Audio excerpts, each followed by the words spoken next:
течение 2 дней ведущие онкологи России и педиатры республики обсудят проблемы лечения онкологических заболеваний и новейшие методы выявления онкологии на ранней стадии.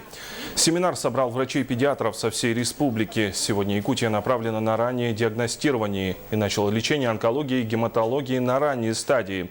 В рамках семинара затронут вопросы сопроводительной терапии, улучшения специализированной помощи. Статистика такая, что из 10 больных с онкологическими заболеваниями примерно 7-8 могут выздороветь и должны выздоравливать, не меньше.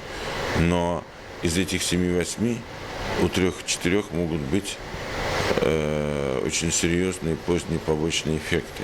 И наша задача заключается не только в том, чтобы просто увеличивать количество выздоравливающих детей, самое главное, уменьшить токсичность терапии в целом.